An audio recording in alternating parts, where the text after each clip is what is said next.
Hi, this is Mark Monlux, and this is your Friday night movie recommendation. The year is 1943, and I'm just going to jump right into my recommendation, which is Phantom of the Opera. Now, we're not talking the silent version with Lon Chaney, which is absolutely superb, and even by 1943, it was still highly respected. But this version, directed by Arthur Lubin. God, I love Arthur Lubin movies. I mean, oh my God, I grew up on so many of his films. His noir films like Impact, and his comedies like Francis and Rhubarb. Oh my God, so many Francis Mule, the Talking Mule movies. And also, The Thief of Baghdad is also one of my all-time top 10 favorites. It's The Incredible Mr. Libbet. I mean, yes, so many fun films he helmed.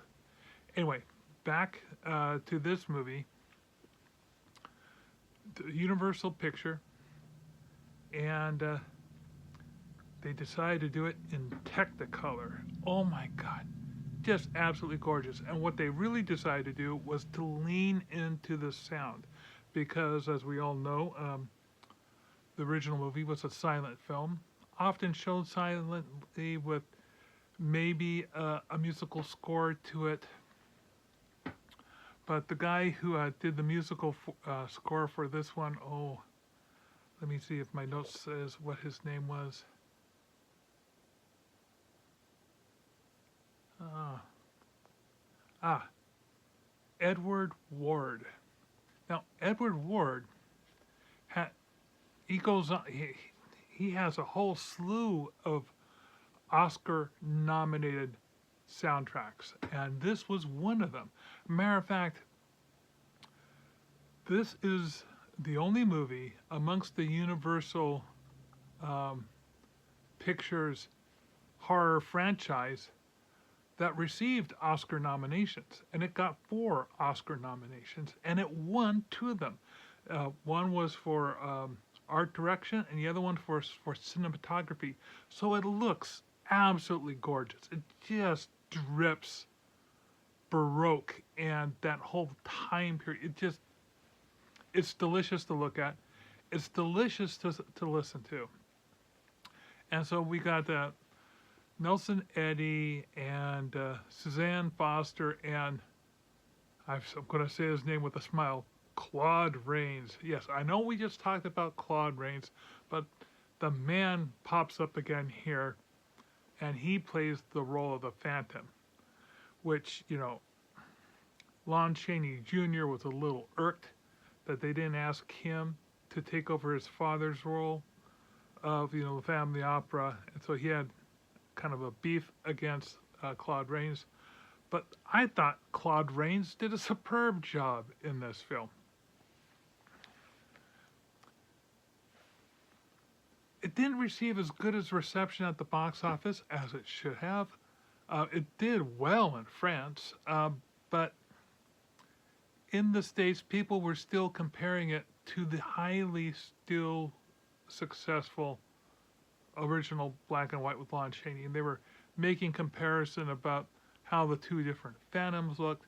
But when I saw this as a kid, this movie just captured my imagination. There's this scene with the chandelier.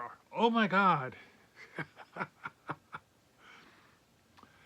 And it kind of breathed a whole new life into the Phantom of the Opera for the audiences, especially for people who've never had seen the first black and white film, because even then there were people who hadn't seen it. But so if you haven't seen the black and white silent film, do watch it. It is good. It is very creepy, almost legendary. Watch this one because, like I said before, it sounds beautiful. It looks beautiful. And I just, I just love listening to Claude Rains' voice. And You know, hey, it did win 2 Oscars. What more can you want from a horror movie? Let's see. Technicolor, really, the color is so wonderfully saturated. It's just a ball to look at it. Now, if you like, oh, what else can I say about this movie? It's it's kind of glossy in that the there are these scenes that are kind of moist and drippy, and they're just the right amount of moist and drippy. There's just when they're walking behind closed doors, it's almost like you can smell the dust. I should say the stage dust. Ah, I just man, I'm talking myself into watching this film again.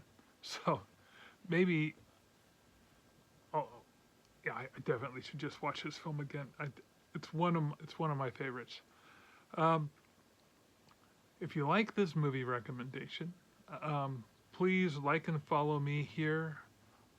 Um, I'm on TikTok and I'm on Facebook, and I love talking about, or I love recommending movies that you might have missed. And I'm looking forward to telling you about another movie next week. I think I'll share something from 1953. Jump another, wait a minute, no. Yeah, 1953. Yeah, I'll jump up to 1953. So, again, my recommendation for this Friday, The Phantom of the Opera. See you next week.